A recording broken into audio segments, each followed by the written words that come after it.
We talk to the legends of the creative and entertainment industry. We talk to those on the rise. Lance Dean Anthony Nielsen asks about the highs, the lows, and everything in between. This is Outcast Creative, and this is Industry Interviews.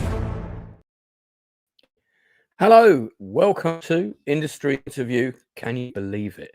101. We hit the big 100 last week or the week before last, and we had a reunion of Industry Interview number 1 with actor Jason Fleming and the wonderful critical drinker returning as my guest co-host, just as he had done on Interview 1.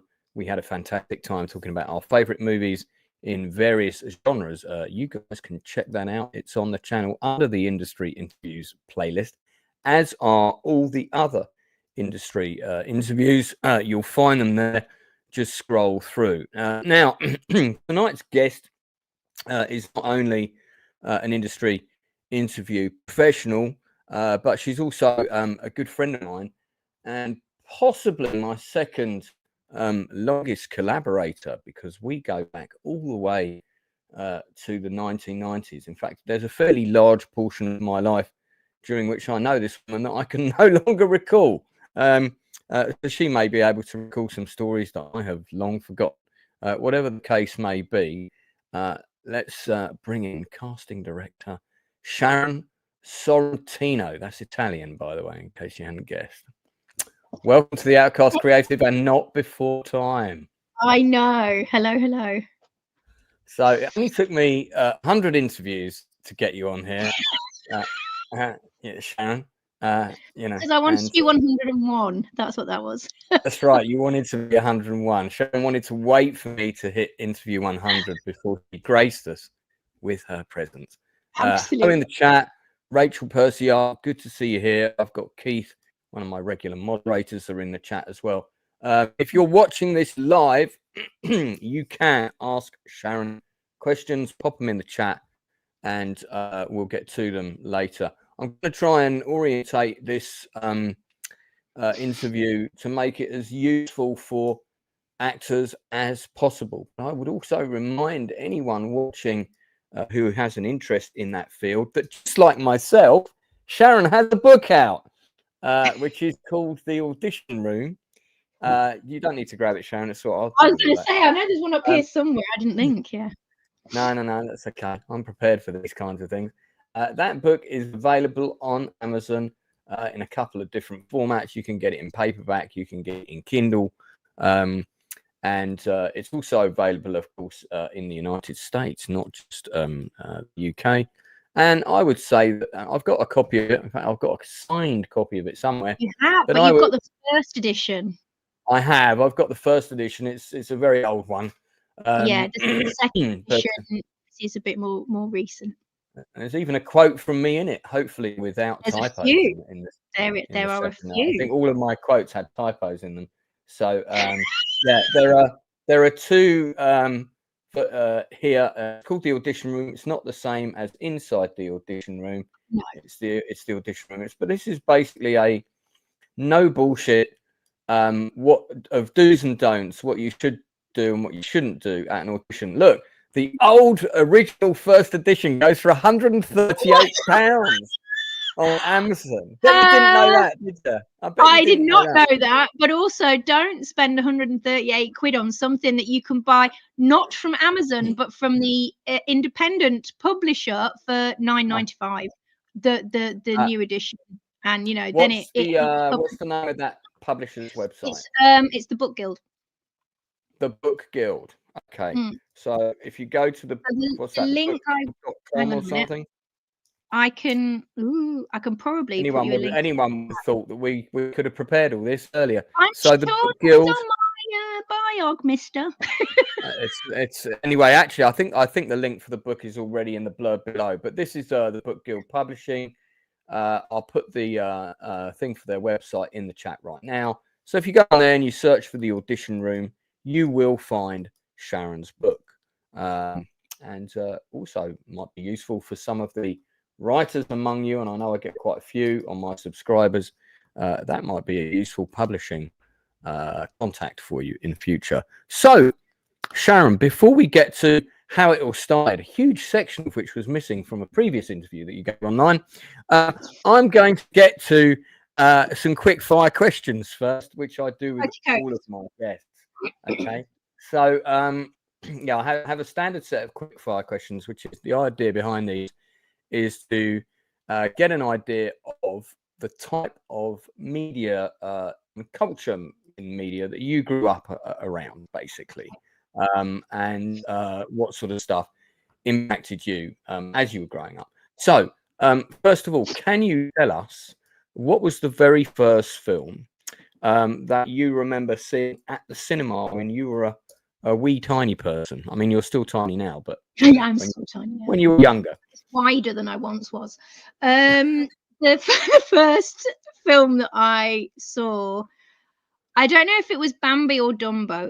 It was one or the other, and I cried, and I needed a lot of cuddles from my mum. Yeah, Bambi was the second movie I saw on the big screen. I remembered when I was writing my new book that Oliver, the musical, was the on re-release was the first. We're both on re-release. What was the last film you saw on the big screen? Last one I saw was Beetlejuice. Ah, well, what did you think?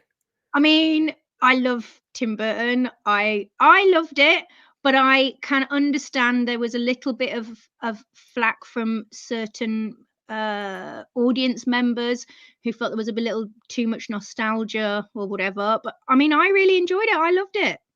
There was a lot going on in it. There was a lot of characters. There was a lot of maybe a few too many characters, I thought. But anyway, we'll save that discussion for another time. Another time, but I loved it. I really, really enjoyed it. Have you seen a movie online recently? What would be the last thing you watched, kind of on a streaming service, film or show, that you thought, got to watch this? Got to watch this. I'm a casting director. Need to know what's happening. Well, what am I watching? I know. What am I watching? Well, TV that I'm watching at the minute, I'm watching a British drama called Verdi. So no spoilers, please, because I'm only on episode 1. Sorry, it's called what? Verdi. Virdi. Okay. It's in Bradford. It's a cop show. You know me. I love my cop shows. I love cop shows. I love the supernatural. That's pretty much what I watch for entertainment. I watch a bit of everything else to keep up to date. What did I stream? There's a few people in that actually I remember when, and for the benefit of people watching, Sharon and I have known each other a long time. So, if we take the piss out of each other during this interview, you can expect, we're allowed, you can expect a bit of that. When I assisted you with a casting job, and we saw a number of Asian actresses, I think some of the ones in the cast list, I think are some of the ladies that came and auditioned for us. And I remember thinking, with only one exception, God, the standard was high. They were all so good. Yeah.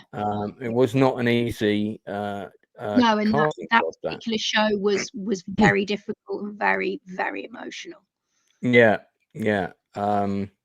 Tommy May I've bumped into at some networking event or other, funnily enough, as well. And of course, the wonderful Elizabeth Berrington. She's a bit of a British institution, actress-wise. Fantastic lady. Okay, great. So you're watching that at the moment. What would you say, since the 1990s, is the one drama show, British or American, that you absolutely had to watch all the seasons of? It was of a high standard that has, rarely been matched for you. That's a difficult one, because for me, the ultimate best TV show I think I've ever seen in my life was GBH, written by Alan Bleasdale. That was in the 90s. But that's pre 1990s. Oh, sorry, that's pre. Yeah. Sorry, since the 1990s, we're probably since 1999. We will go with. And I would I'm say looking kind of post Sopranos. Yeah, post Sopranos. Much more recently. Then I would say Cucumber, with its sister show Banana. Right. Excuse me. What else? Hang on a minute. Years and Years, and It's a Sin. All Russell T Davies, and I think fantastic. I think very, very rounded characters, brilliant writing, brilliant casting, brilliant performance. It's a Sin was. It was. I mean, Years and Years was brilliant. Yeah, we could have done with 2 more episodes, I think, in It's a Sin. Yeah. I think he wanted to do a slightly bigger story, and maybe they'll come back to it and do a kind of an update, which I think that narrative could definitely deserve. Fantastic. Where I won't put you on the spot in terms of kind of who's your favorite actor, because you're a casting director. Yeah, no, but before you were a casting director, when you were a teen or when you were a kid, you'll know the answer to this. For me, my favorite actor growing up was Richard Burton and David Niven, were the 2 male actors for me growing up.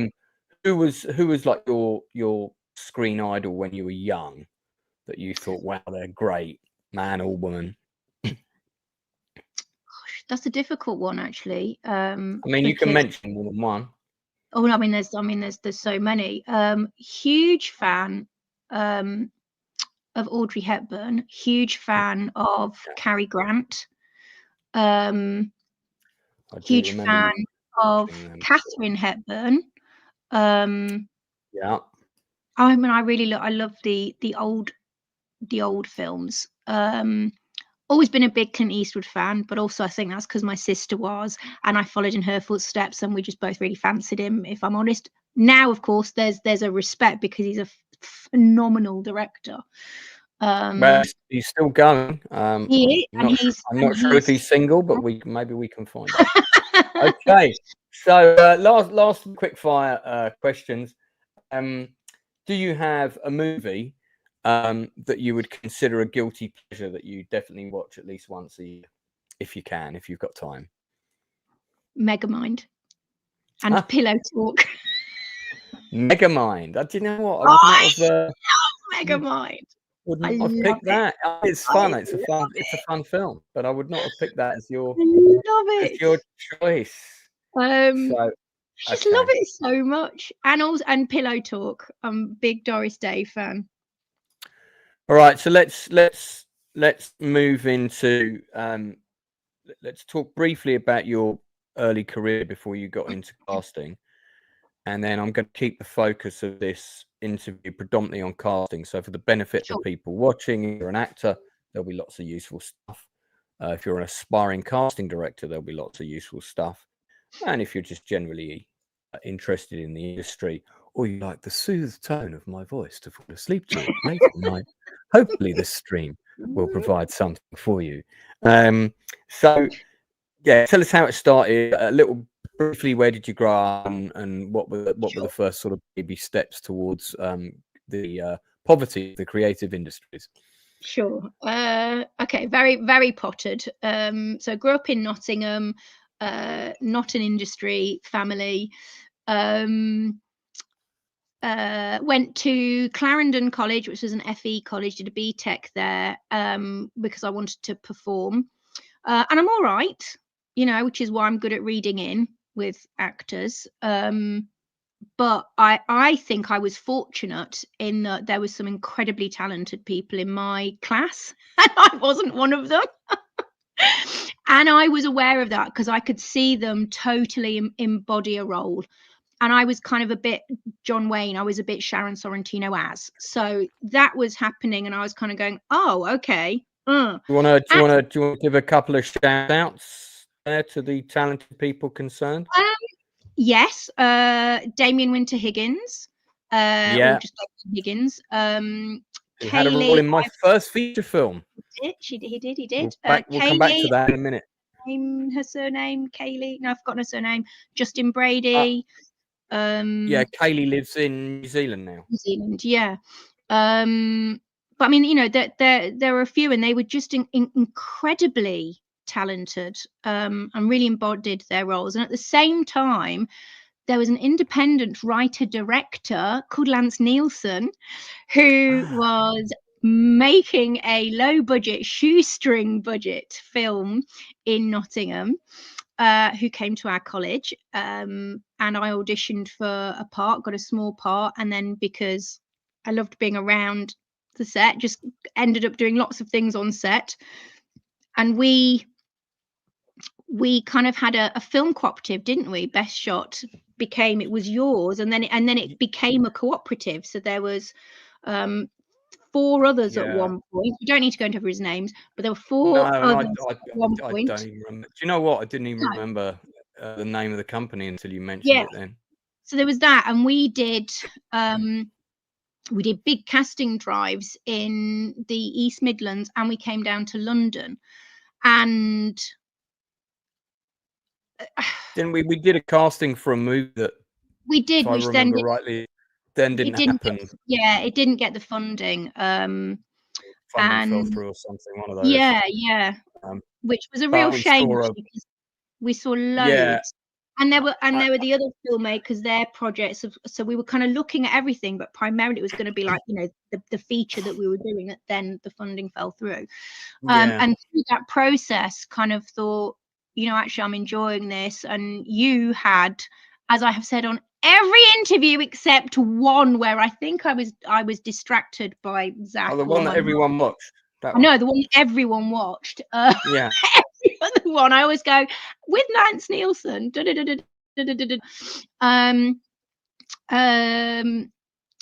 you'd kind of spotted that I had an eye for kind of spotting potential, and I think that's what casting is. It's spotting potential. And eventually I moved down to London to try and get a job in it, because you couldn't in Nottingham, certainly then, because everything was in London or Manchester. And I knocked on doors for a bit and got nowhere, and then I went to work as a runner in a post-production house. And then from that I went to do work experience. So 2 people mentioned the same name to me. So my sister, who was working in advertising at that point, talked to a director that she'd been working with on an advert to ask for some advice for me. And she'd said, oh, you should tell your sister to get in touch with my friend Pippa Alien. And then Damien said to me, you should try Pippa Alien. And because 2 people had said this same name, I was like, this is the universe. So I wrote her to offer myself for work experience for free for 2 weeks. This is before the days of internships that go on for like 3 months now in our industry, which is making it very elitist again.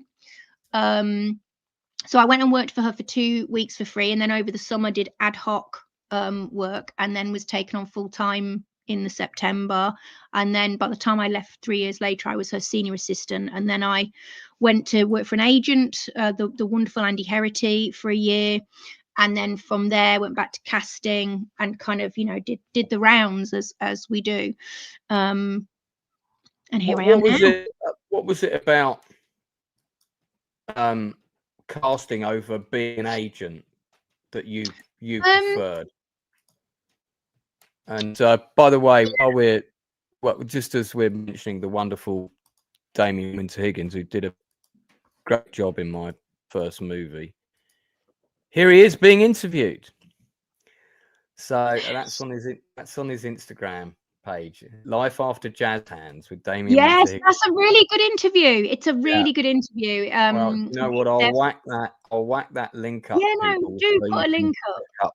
You can check out Damien Winter Higgins, fantastically talented actor, also a very talented choreographer and dancer as well.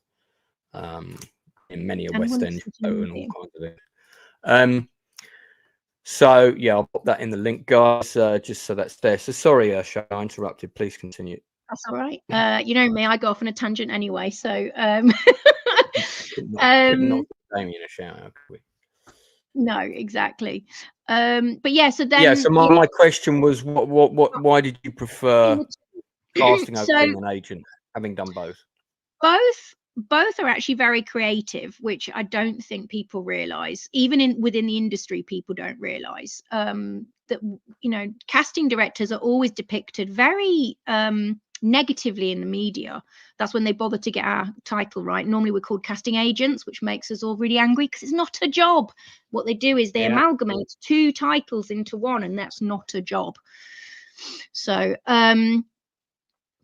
we're you know, casting directors are very creative because we're breaking down a script and thinking of all the actors. But agents will get a breakdown or a script, sometimes depends on how the casting directors work, or the producers, if they're in touch with them directly, you know, will get a script, and then they'll have a think about their clients and who would be right, and they will also come up with, you know, left field ideas, which are you know, really good, as well as, yes, this person fits those, you know, criteria that you've asked for. They're both very creative jobs.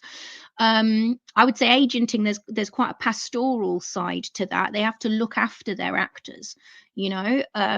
So the people on their books, there's a lot of negotiating, there's a lot of taking people to, you know, taking casting directors, taking producers to theatre shows to see their clients, to screenings, going to set visits to see how their clients are doing. And why do I prefer this one? I think there's more freedom in this one, because rather than looking just at your own client list at a breakdown and saying, well, I think it could be these actors, you're kind of saying, it, out of everybody, it could be this, this, this, this, this, and this, regardless of who represents them. Yeah, sorry, go ahead. No. Do finish if there's more to say. No, that was it. No, there isn't. I'm going to drink my cup of tea. Okay. So, by the way, if you want to get in Sharon's good books, always make her a good cup of tea or bring her chocolate biscuit. Do not bring me chocolate biscuits. You're so naughty, Lance. I had an actor turn up to something with chocolates, and I had to tell him to take them away. Like I said, don't bring Sharon chocolate biscuits under any circumstances. So let's talk about the actor's perspective, joking aside. Yes. And for anyone just tuning in, I'm going to reiterate this throughout the interview. Sharon and I have got a friendship going back over 25 years, so we do joke around a lot. So from the actor's perspective, let's forget about the nightmares of production with casting. We'll talk about that a little bit as well. I do want to gear this towards the actors for the moment. Yeah. Let's talk about in-person auditions, which are rare. Obviously now they're rare because suddenly everyone decided after the pandemic, hey, self-tapes are a great way to save money and time. We don't have to hire rooms and have people sitting in corridors. I mean, it's all about saving money, I think, at the end of the day. But there are still in-person auditions, and I'm going to guess, using my magical powers, that as a casting director, you would prefer to see people in person. Oh yeah. I mean, definitely, we would always prefer to be in the room. And sometimes we can, and sometimes we can't. It depends on the production. It depends as well if we've got the director or producer with us, because sometimes you're working on things where the producer and the director are not in the UK, or if they are in the UK, they're already filming on, they're filming on something else. That's for screen work. Obviously, for theatre, it might be in a different city as well. So it really depends. I mean, the thing with self-tapes is there are pros and cons. And what seems to have happened, and this was actually happening before the pandemic, this kind of this kind of move towards first round self-tapes. There was a big push for that, and I would say that is producer driven. Part of that is, I think, on a fundamental level, producers want to be reassured that you've seen everybody possible for that role. And this is where roles have changed over the years. And I mean, when I started out in TV with who I was working for back then, when I was assisting in TV, we were bringing in like 6 people for a role, maybe, and that was it. And that's not the case now, because they want to see more. They want more options. They want more choices. They want to see what more people do with the material. And the question is always, have we missed anybody? Have we missed anybody? Is there anyone that we've missed? Is there anyone that we haven't seen? You get that a lot from producers. So there is a push to see more people.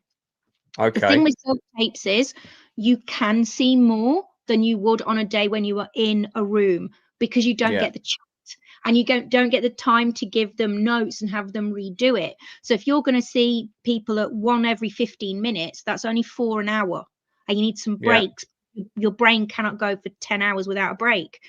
If people are sending you self-tape and it's 5 minutes, that's a lot more in an hour. I mean, you don't watch them back to back for an hour, you know what I mean?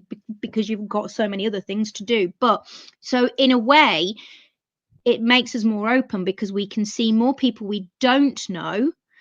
And that gives other people an opportunity.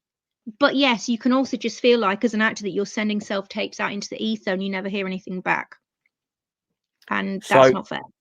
Sticking with the actor's perspective, I'll talk about production later, even though you managed to segue slightly into production there. But it's all right, it's all useful. Sticking with the actor's perspective, let's talk about in-person auditions first. Yes. You're at a cattle call audition. Somebody is seeing, potentially dozens of people either side of lunch. In and out, you're doing a 4-line scene or a 6-line scene if you're lucky. Let's say for a drama series. Apart from, obviously, I mean, of course you're looking for talent. Of course you're looking for people that are good. What else are you looking for as soon as someone enters the room? Gosh, there's lots of things, actually. Well, give us a list. No, I just trying to get them in order. People are getting their pens ready online to write them down. I know. Write down which one I said first. So in no particular order. When people walk into a room, they bring an energy with them, at the risk of sounding like an aging hippie, and I'm not. But we do emit, or emit rather, a kind of energy. You get a positive or a negative feeling about someone when they walk into a room. That's just kind of instinctual. So there is that. There is also how personable they are as they walk in. Does someone meet your eye? Now, back in the day, before COVID, I would have said, do they come and shake your hand? That's what I used to tell everybody to do. And now, because of COVID, it's like, and no one knows whether to do it. And I would say, read the room, read the body language. If the other people are already extending a hand, shake their hand, as long as you don't mind. But if everybody is very wearing a COVID mask, maybe not. If their hands are just kind of like this down on a desk, that means we're not shaking hands. And you just have to judge it. But that was one of the big things, because actually it's an interpersonal meeting when you come in for a face-to-face. Research, preparation, they're really big things. If you're coming in for something as an actor, you need to have done the work. Because the thing is, we've done the work. We've looked at your CV. We've read your, we've read your credits. We've looked at your show reel, if you have one, or we've seen your work previously. We've gone to the theatre and seen you in a show, or we've just seen you on something in TV. You happened to email us and we thought, oh, you know what? They would be good for this thing I'm doing right now. So, that's really important, the preparation, knowing your lines. So, I mean, having worked alongside you and also been in other casting sessions, and we're going to talk about one that we did together in a bit. And I want to give somebody a shout out in that regard, but I'll in a bit. You always remember people that are off book, without a doubt. Yeah. If you're seeing 10 people and 3 of them didn't even have the lines in their hands, they didn't even have the phone, they just said, "No, I know it. It's all good." And they do it, and then I mean, you always remember that person. That You person do, is and also getting a they're tick available for that. to move it. It- Yeah, I Yeah. think they do. I mean, we tend to say, oh, you know, just be familiar with it. If you're given enough time, we say please be off book. But I would say Yeah. that the understanding is for screen work, try to be off book, because we're going to tape it. And if you're not off book, I'll show you exactly what we'll get on camera. We'll get this. This is not particularly interesting, but that's what we'll get if you're looking down at your sides the Yeah. whole time. And we need Yeah. to see your eyes. We need suspension of disbelief. You've also got to think, as an actor, if the director and producer are not in that room, then they're going to be sent this tape. But even if they are in the room, how the team feel about who they met on the day and how they feel later on when they watch the tape backs is very different, because the camera picks up different things than the human eye and we do as a human brain. Also, there are networks who have a decision. There are exec producers who have a decision, you know, so they're watching tapes as well. Yeah. Depending on the level of the thing. Depending on the the level of production, and also the directors involved, the producers involved, blah blah blah. But that level of preparation, knowing your lines, but also being open to being given direction. Yeah. Whether it's from a casting director, obviously you want it to be from the director, but they might not be there. So whether it's from the director, the producer, or the casting director, we need to see an actor take notes and implement them, because nowadays there's less and less time for rehearsal. So you need to do it very quickly. You need to go, okay, yeah, I've got you. This is what you want. Here it is. Deliver it.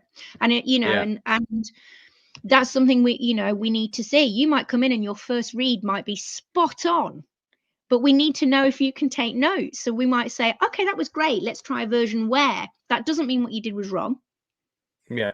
It means we need to see you want to see if they can take notes, and how you want to see a bit of the range and exactly. And I think it tells you that they don't get thrown easily if they can quickly change it. Yeah, and we're not going to say, silly notes. We're not going to tell you to turn it on its head for no reason, but we're going to ask you to do stuff that makes sense to see what you can do with it. Sure. Also, research. If you're coming in to meet and the director is going to be there and they have a body of work, have you researched it? Have you seen anything they've done? Because if they have and you loved it, this is such an opportunity being in the room with them. You get to say, oh my God, I really, if you mean it, don't say if you don't mean it. We can all smell that. But if you saw something that they directed and, or if they wrote and directed, then you can say to them, I loved it. I would really love to work on this show, and you can tell them what you thought about this other show. That has an impact more than just coming in and kind of winging your lines because you were out the night before. I would say. I see a couple of questions in the chat, and people, you can keep those coming. We'll get to those more towards the end, because I don't want to change topics. I want to keep it quite structured. So what would be, for example, a couple of massive no-nos for people? Again, we're sticking with in-person auditions for now, because I mean, a common one, of course, is, especially with transport in the UK, people can arrive late.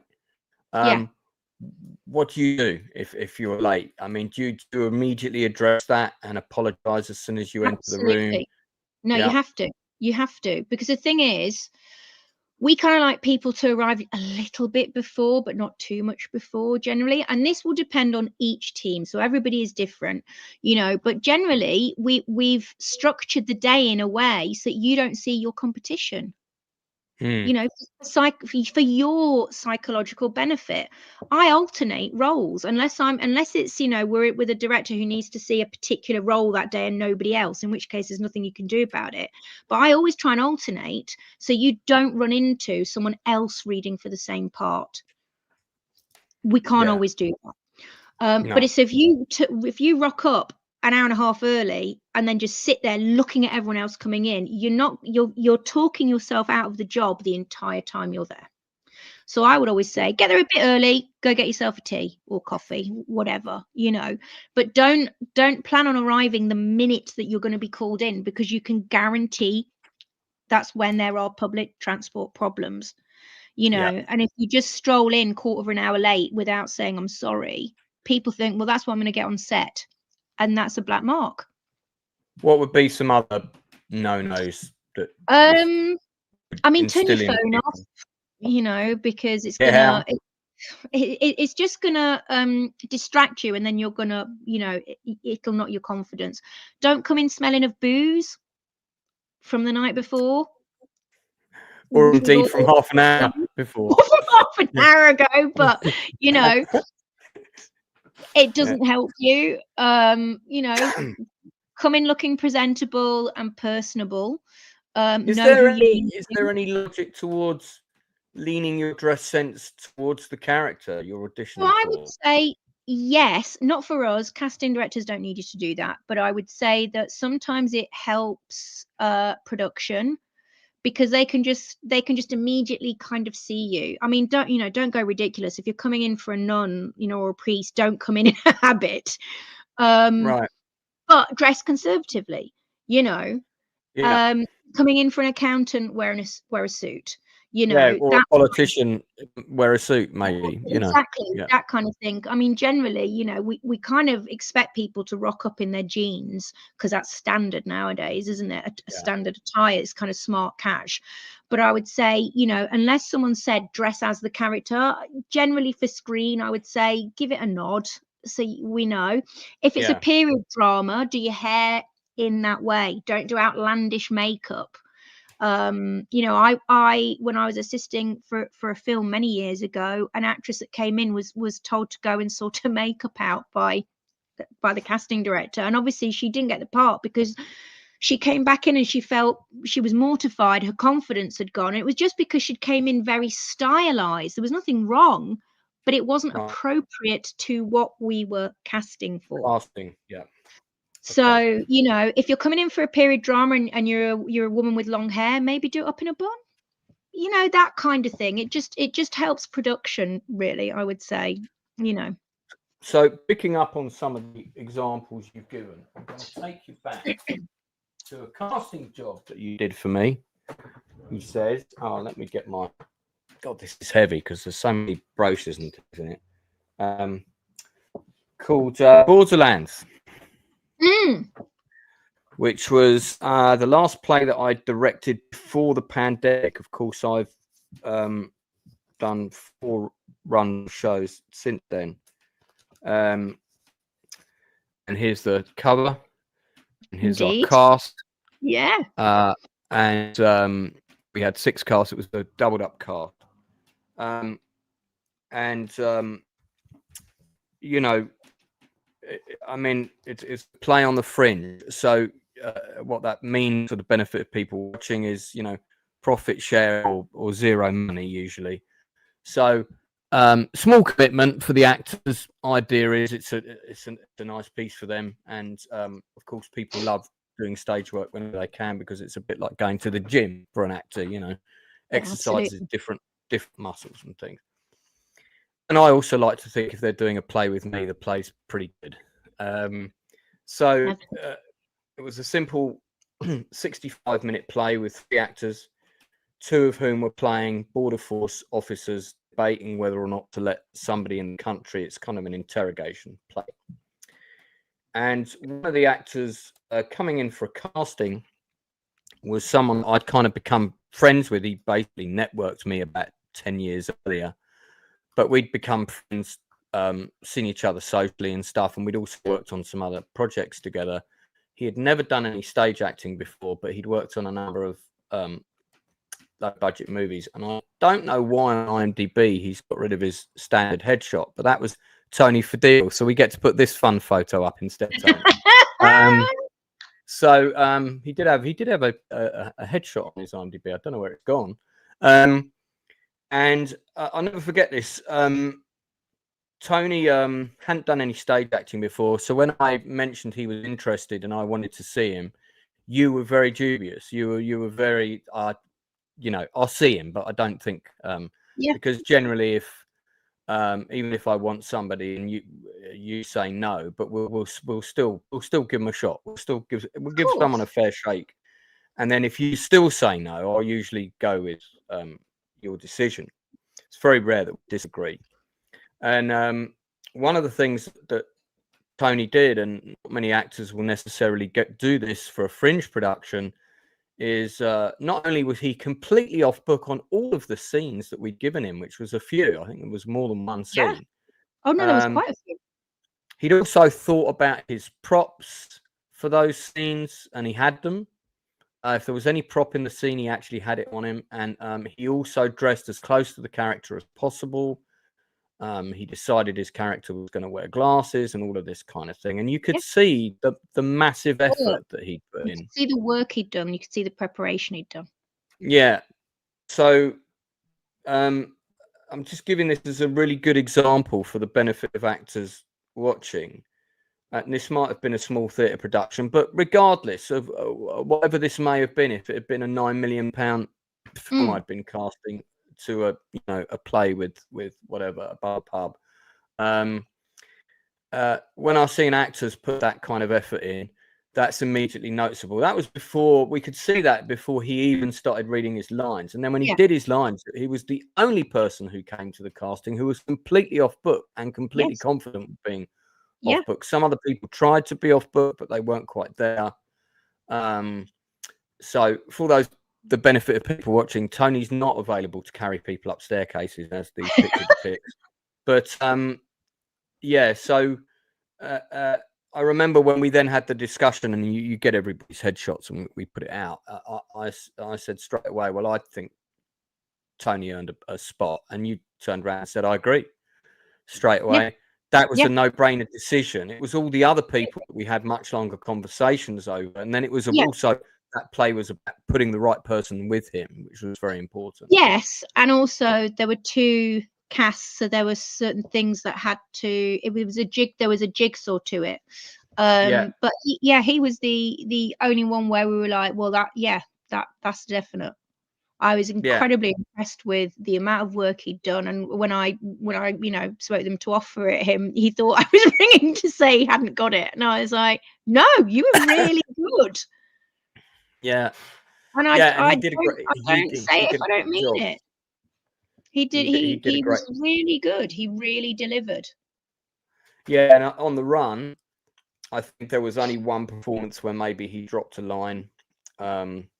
He was consistently good. We had other people on the cast who one person missed out an entire, almost half a scene, so these things happen with theatre. This is theatre. It's live, it's organic, and as an actor, you have to be able to roll with that. You have to be able to bring it back, and if necessary, improvise around it. Not so easy with Shakespeare, but in rhyming couplets. But in modern text, if you or one of your fellow actors kind of misses a chunk, and it's plot, you need to find a way to kind of get it back in. You have to try and circle back around somehow. That's where your ability to improvise as an actor and also work with the people on stage who kind of know what you're doing in a dire situation like that can come in handy. I've been there and had to do it on the opening night of False Accounts, where we lost one of our cast members and had somebody else reading off the page, and I went wrong, so he got lost, and it was a whole thing, and we did the scene twice, I think. So going back to casting, I think there was, I can't remember the specific year, but I think sort of somewhere in the mid 2000s, we saw a change in casting with diversity, particularly with advertising. In fact, on advertising now, it's pretty rare to see a white couple advertising something. It's usually a much more mixed demographic, which of course is designed very deliberately to appeal to the widest audience possible. And there's a much greater range of diversity in terms of characters in shows, looks, and all the rest of it. Is there anything about that that's happened in the industry that you think that you think has had any negative impacts as a result? Only in that some people may feel that, you know, sometimes actors might feel that they didn't get a role because now it's more open, I think, but it should be more open. I'm all for representation on screen. I think it's incredibly important because you should be representing your audience. Why should people watch if they're not represented? Also, kind of historically, dramas have often, kind of historical dramas, I mean, have often whitewashed history. So I think it's important to address that. I think you can color blind cast and you can color conscious cast. Those are two very different things, but I think they're important. And the same with inclusivity. You know, you think back in the day, if there was a character that had a physical impairment or a physical disability, they probably would have had an able-bodied actor in that role, and that's not fair. You know, because they're not going to offer that able-bodied role to somebody who has a disability, or perhaps somebody who needs to use a wheelchair, you know, so it's not fair to take those roles away. I think being inclusive and diverse is really, really important. It also makes for a richer production.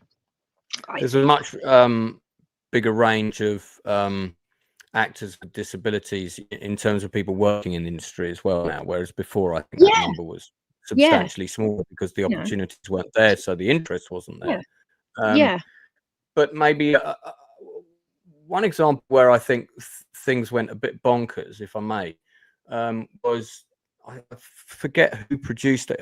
I have a feeling it was a Channel 4 co-production, and there was a Henry V, one of the wives of Henry V, and they had a black actress play her. I think it was Anne Boleyn. Yeah, it is Anne Boleyn. Yeah, right. Okay, and that caused a bit of an uproar at the time, particularly among historians, of course, because it was a historical drama. It wasn't a comedy parody or something like that, and raised that kind of question. Do you think going forward in the future, that's going to set a precedent for historical casting, that we can forget about the race of people, or do you think, in terms of a historically accurate drama, if you're portraying people that really existed, it's important? I think there's two sides to that. Yeah, and I understand what you're saying, but then, you know, who played Gandhi? That was Ben Kingsley. You know, who is tanned but not Indian. Yes, but not Indian, and he's amazing. Don't get me wrong; he is a god when it comes to acting. However, that would not happen now, you know. And more recent than that, we had Angelina Jolie was playing a mixed race character, and I forget the film now. And they just put a curly wig on her, and you know, it's like no. So there is a balance. I think, I mean, it was Jodie Turner-Smith that played Anne Boleyn, and she's brilliant. I think what happened there was a discussion about very talented actresses happened. Right. Do you know what I mean? And they decided to colour blind cast, and I think fine. Do we know what ethnicity Anne Boleyn was? I mean, you know, you look back historically, there's a lot of discussion, and I can't remember her name now. Which of the queens? Oh, I see, I'm not good on history. One of the queens, there is discussion as to her ethnicity, and certain paintings would suggest that she was a person of color, but of course history has been whitewashed, so we just assume that she was white European, but we don't know that. I can't remember which queen that was, though. So I think it really depends. I think it depends on the team. I think it depends on the production. I think if someone is in living memory, then really you should be doing your best to portray them as they are. Yeah, If that makes I would agree. mean by that, in living memory, I think you really. Well, I mean, have to. I'm not There's of the more mind room. that I want to see a white actor play Nelson Mandela one day. You know, I want to, you know, I always want to see a black actor play that part. Yeah, you don't know, obviously, Yeah, but that's what I yeah. mean. In you know, and there's also that thing that historically, you know, even roles of color were not going to actors of color. So you know, Let's jump slightly on that topic. Of course, one of the big questions in the casting world now that Amazon have got the rights to James Bond is who might be the next James Bond. And actually, Jeff Bezos, who owns Amazon, asked that question on his account on X because he wanted to see what people thought. And of course, there's a huge response in favour of Henry Cavill. I personally would love to see Henry Cavill in the role. There was a time I know Idris Elba was up for the part, and I think Idris would make a really good Bond. I don't care about the ethnicity of Bond. I do think he should be a man because it's a male character written by it's Ian male Fleming, character. who has Yes. yeah. I don't think you know if you want to make a female Bond show, call it 009, make a spin-off. No, I agree with you there. Put Gemma Arterton in there, she'd be great. Yeah. But you know, you've got to respect the source material. One of the people that I thought would make a fantastic Bond is the chap who was in that Guy Ritchie TV series and played there are two posh brothers. One of them is slightly more dapper than the other. Do you remember the show I'm talking about? Was it The Gentleman or something like that? I have not watched that yet. That is on my long list of things to watch, but I haven't watched it yet. Theo James is who I'm thinking of. Theo James is fantastic, and he's very charismatic on screen. I'm sure they will have had conversations about him at some point. Yeah, I think if you were going to go for someone younger than Cavill, then my recommendation would be Theo James in the Bond casting lineup. Would that meet with Sorrentino approval? Would that be because he carries a certain threat with him. So you know, like when you think of Bond and you think of Sean Connery. So, you know, we're going back to the original. Yes, there was suave, there was sophistication, there was handsome, but he carried threat. I absolutely believed he could kill somebody. Yeah. And you know, much as we all love Roger Moore was a very different take on James Bond.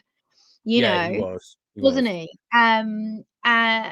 But Theo can bring that threat, you know, in the same way. I mean, Daniel Craig brought that threat brilliantly.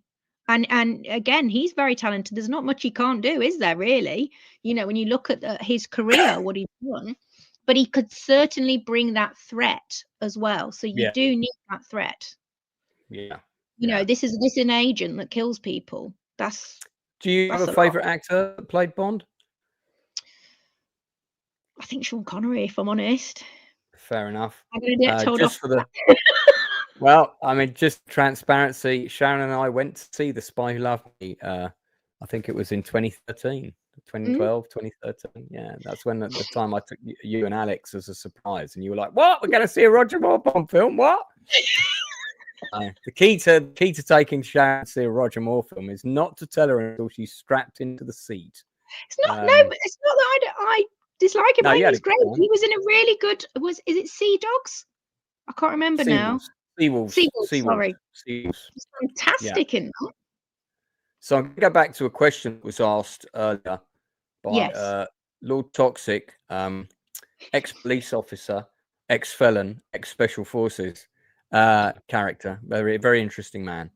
Can you give us an example of some perfect casting in a film or TV? For example, I find the recent Yellow Jackets casting to be perfection. So I suppose the question is, have you seen a show recently where you've gone, wow, they really got the casting across the board? There's no weak links in this. You know, this is no weak links. What have I seen recently? I can think of a show.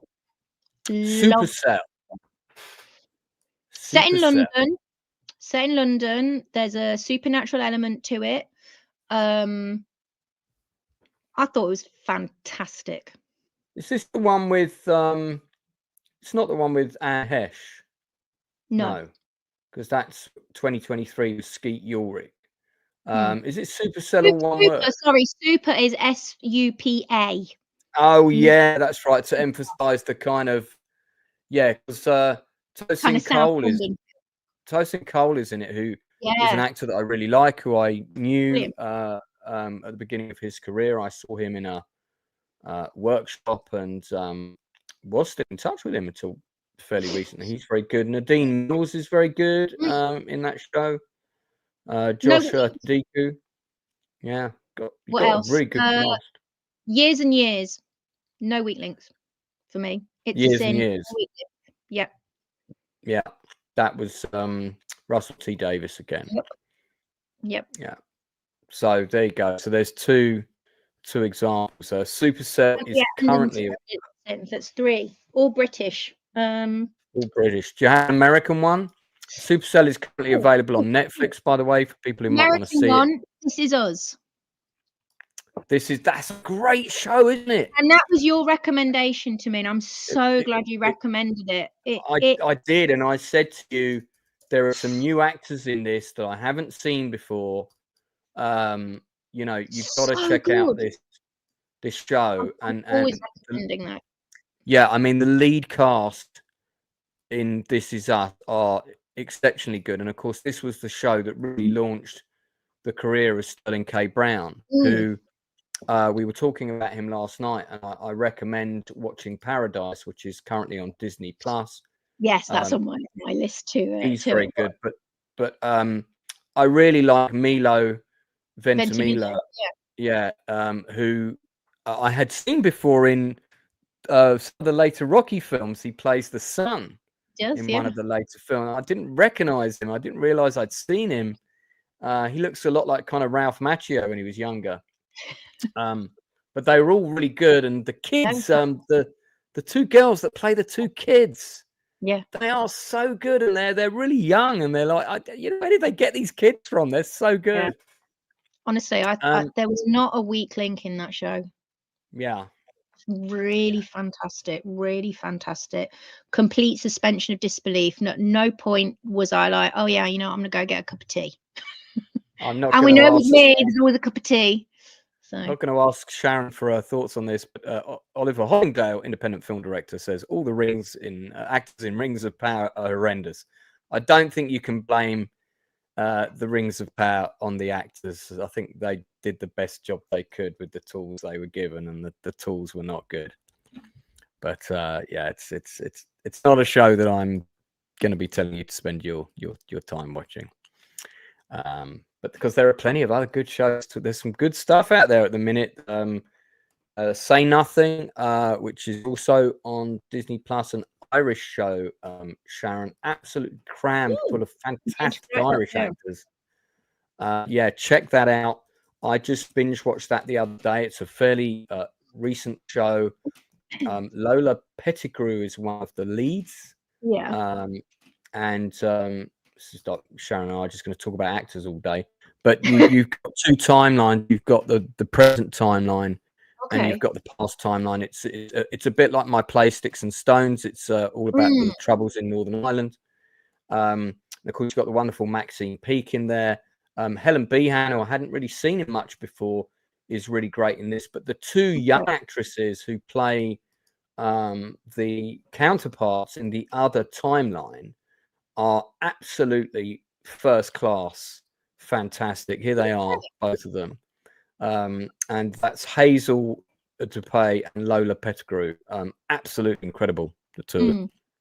So just thought of another example. Fleabag.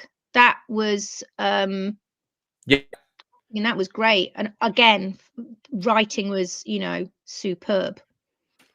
I mean, it's incumbent upon you as a casting director, and I've got a great example of this, to kind of be on the lookout for the new talent. And I mean, I'm caveating that with, as we know, all productions want the biggest names possible for absolutely everything. With the BBC, they want the biggest name for the person who's making the tea in the scene if they can have them. It gets ridiculous. But let's put that caveat to one side for a moment. There is this thing about can we spot people before they get too big? I'm sure you'll remember this, but I saw a movie back in, I think it was around 2011. I jumped straight on the phone to you. I said, there's a kid in this movie. I've just seen him. He's got no dialogue. And I'm telling you now, he's going to be massive. When he's in every scene, you can't take your eye off him. But he's got no dialogue in it. Do you remember who that was? I believe, if I remember correctly, that was in 71. Is that the name? Have I got the title wrong? You Is it have Barry got it Keoghan? correct. It was Yeah. Barry Keoghan. Yeah, correct. Sharon, you've won a cookie. Yeah. Well done. You get to take home the cuddly toy. Wonderful. 71 is another film, I would say, Fantastic. that has a top cast across the board, and quite a few of them were sort of quite young in their careers. And there were several people in it that I mentioned to you that I wanted to work with. One was Jack Loudon. Another one was Babu Safety, who I've spoken to. Sam Hazeldine, who of course is the son of the late great James Hazeldine, who came to see my very first play. And Amy Malloy, you'll remember, was at the Sticks and Stones read through at my house when you came that time.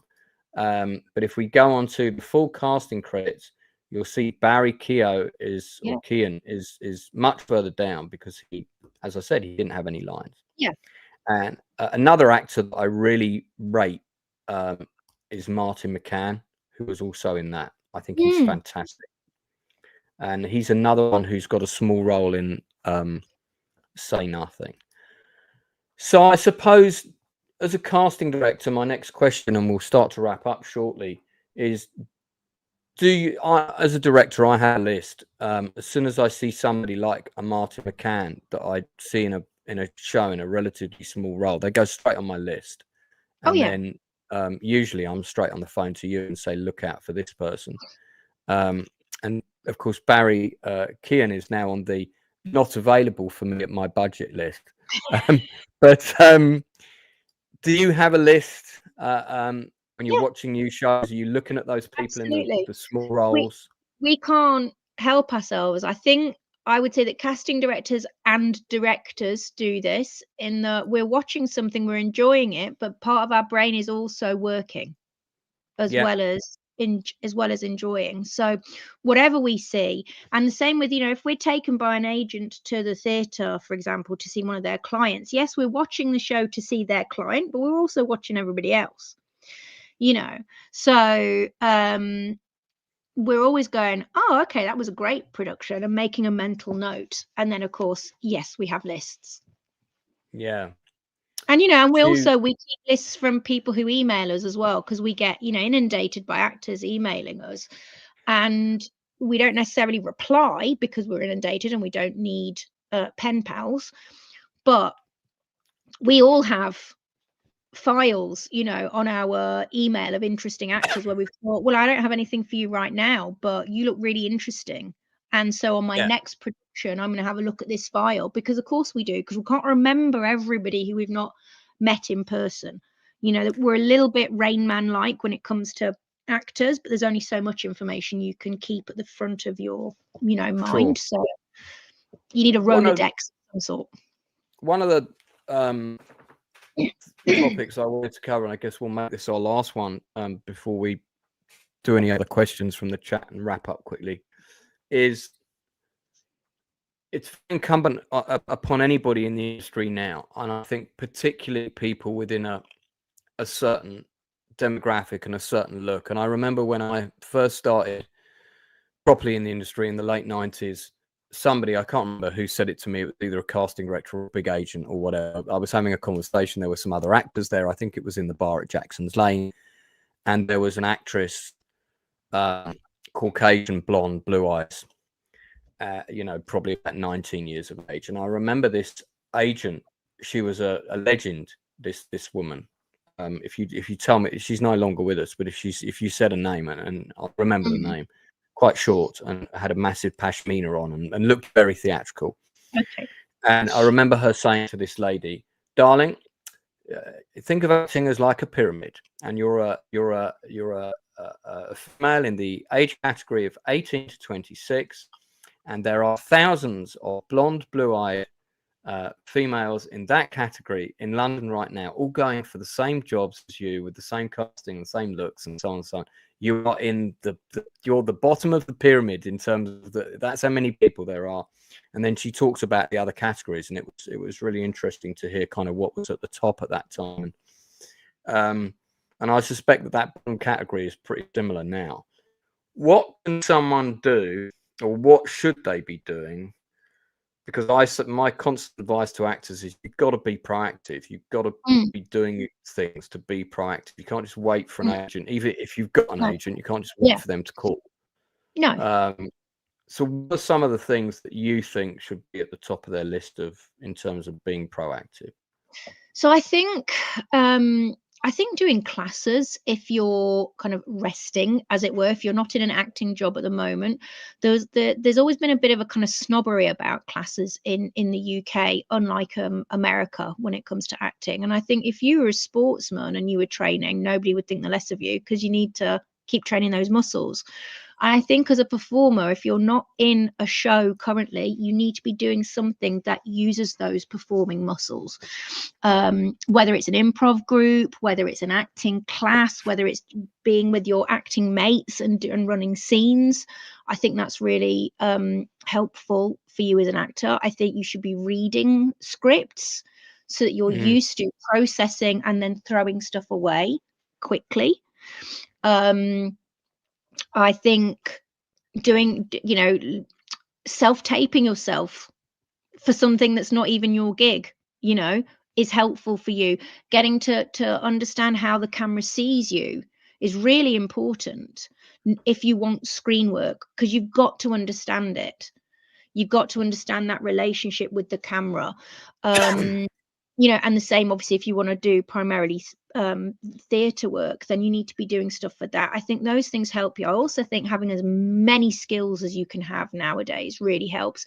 Think how many, I'm always saying this when I do workshops, but if you think how many fantasy shows there are, think about the skills they have: weapons, horse riding, sword fighting, all of these things. But also modern shows, weapons handling in terms of guns. If you think about it, if you're if you're going up for a cop show, whichever side of the law you're on, even in the UK, we have armed police now. So you might need to use a gun, and you don't want to be rocking up doing all of this nonsense, because you won't be shooting straight if you do, and you look a bit silly. So if you've got a rifle, you don't want to poke yourself in the eye with it. So I think those things are helpful. Daggers, swords, as you were saying. Horse riding, I think, is important. Learning to drive is very important, because the amount of actors who are like, oh, I've got provisional, you just need another driver in the car. Well, why should we have to make sure that the camera operator has a driver's license? They're going to be filming you.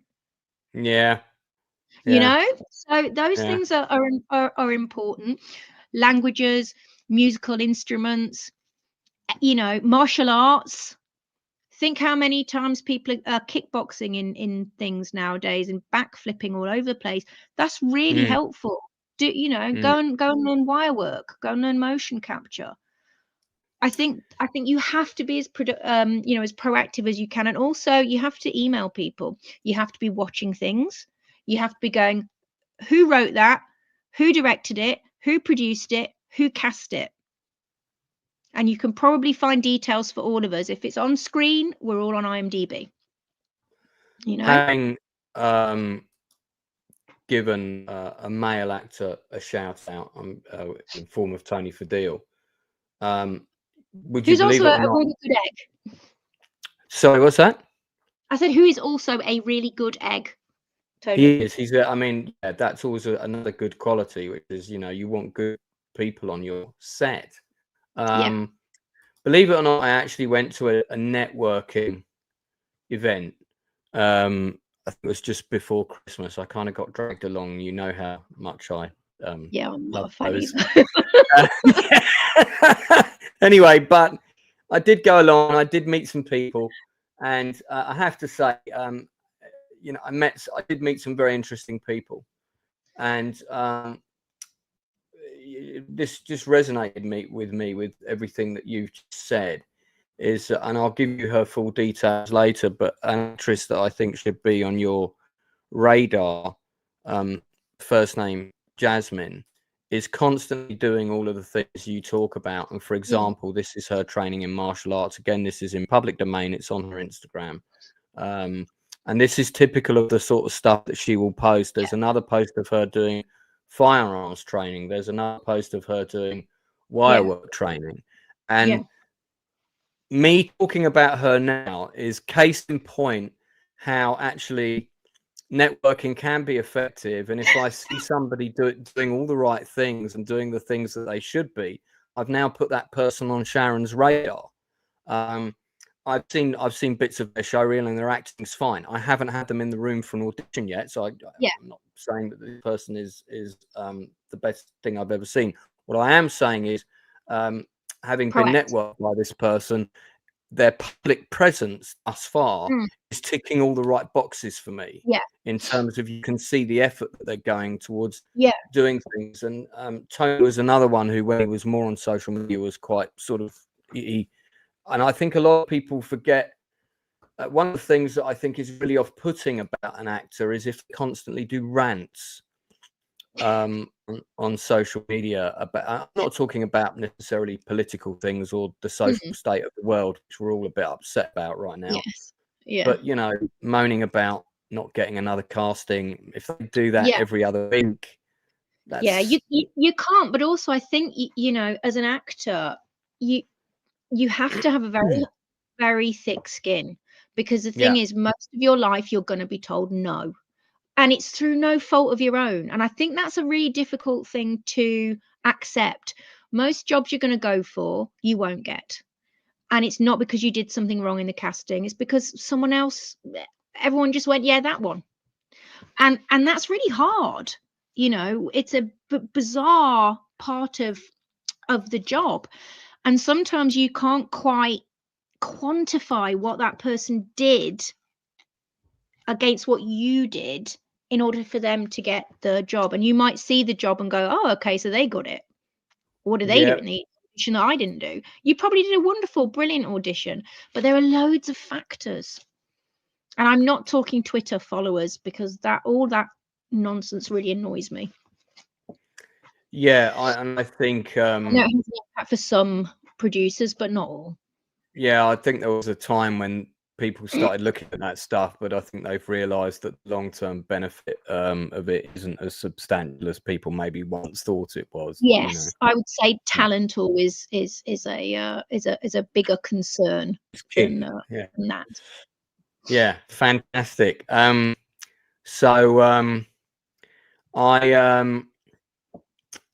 saw one person asked a question whether you knew Barbara Broccoli, but that's not. I mean, I think basically that question isn't. Because we were talking about James Bond, I imagine, but yeah, no, yeah, no, I don't. Indeed.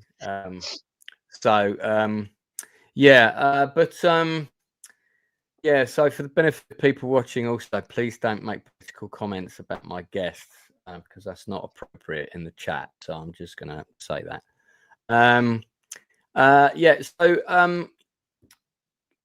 Is casting going forward in the future? I mean, we could talk about AI, but I think, you know what? I think I'm going to do a panel on AI. I think it'd be great to get you back onto that panel if you're available, because that's something that's affecting casting and all kinds of stuff. It is, and it's a great concern, I will say. Yeah. What is going forward, though? What do you think, for better or worse, are the biggest changes that are happening around sort of casting and acting and right now, and how have things changed in the last 5 years, for better or worse?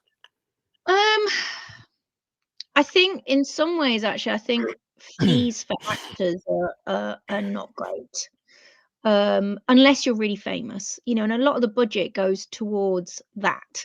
So sometimes you get very famous actors saying, oh, it's terrible, equity minimum is so low and people aren't getting great wages, but then they're taking 3 million for that job, meaning that we only have equity minimum for everybody else. But I would say, and if you're doing a commercial now, you're not going to get what you did in the 80s. If you did a commercial in the 80s, I've just seen that one. Yes, AI is affecting casting. Unfortunately, it's affecting everything, and I do say unfortunately. And yes, I'm a proud Luddite. And I went off on a tangent then. It's just because I saw a thing come up. Sorry. Right, I know. Back to your answer. I'm so sorry. No, we're talking about the equity of wages among the budget. Yes, you might be making a £10 million film. You might have 2 million of that for casting, and 1 million of it goes on your star who's coming for 6 days. So you've got to spread the other million among your 25 other speaking parts. Yeah. And who have different levels of how long they're on the shoot for, how big is their part, because also you might have a small role that just happens to be there a lot. There are those things. They also might want 5 names in it.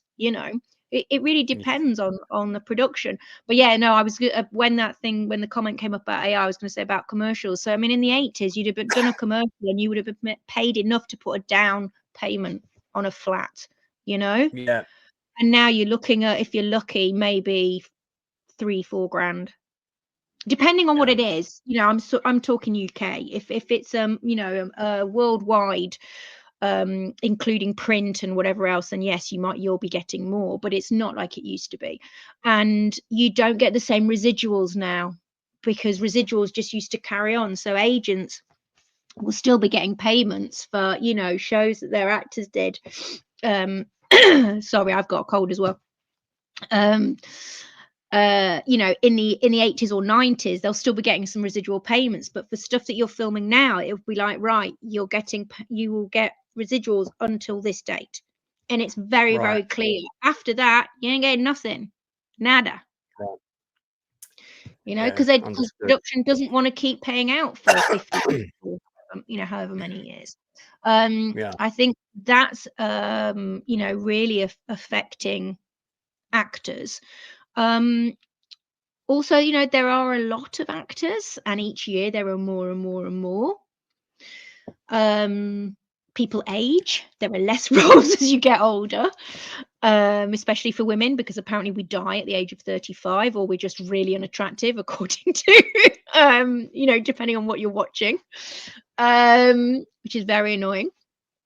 But you're kind of up against a lot more people than you used to be. Remember, you don't need to be part of equity anymore because of I won't get political, but unions don't have the same power in the UK that they once did. So you don't have to be a member of that union. Now, it's very helpful to be a member of equity if you're an actor, but you don't have to be. You don't have to have an equity card to work anymore like you used to. There was a catch-22 kind of, and that was a filtering system. Therefore, there were less working actors back in the day. So there was more share of the work. But there is more work because there are so many ways of media coming out nowadays, so all the streaming platforms, and there's better tax incentives to shoot stuff in the UK now than there used to be, although it's still a lot cheaper to shoot in Europe than it is here. I mean, there's a lot that's filmed in Hungary or or Czech Republic instead of the UK, because it's a lot cheaper to film over there. And of course the crews and things like that. You've got fantastic crew out there, but also you've got cities that look like they could be London in the 1800s or whatever. So that's why so much stuff is filmed in Budapest, or Prague. All right, well, I think we're out of time. It's gone quick. I can do one last one if you want. One last question if you want. I'll give that to the chat. I mean, one of the things we didn't talk about, I suppose, is your career. I kept it more focused on kind of advice for stuff in the room, but You've cast shows like Call the Midwife. Well, I was an associate on that. You're an associate. The casting lovely associate. Alice Percy. Yes, Alice Percy cast. I was an associate on that. The inside man who's going to be doing a stream with me shortly. Please come back for another interview, Sharon. This has been an incredible insight into a lesser-known side of thank the you. industry. Yeah. Well, great. you know, Lancey is one of my best mates, so I'll be happy to do it again. It's just, you know, that there are sometimes issues of childcare. That's all I would say. Yeah, demands on Sharon's time are higher than they used to be back in the day when we were frolicking around the streets of London together. Absolutely. So many socialites. Well, Sharon, thanks very much for coming on and giving up your time. Pleasure. I know time is precious. So just to tell people watching, I'm going to be live again in about 10 minutes. Have a brief break. And then I'm going to be live with the Inside Man. We're going to be talking about the career of Kathleen Kennedy and what we think of her work. Okay. Yeah. So we're actually going to do an honest appraisal of what we think of the stuff that she's worked on. I'm not going to just do a stream where I have a bitch. That's not what we do on my channel. We do try and keep things balanced and positive. But Star Wars content has not been great, let's be honest, since the last trilogy came out.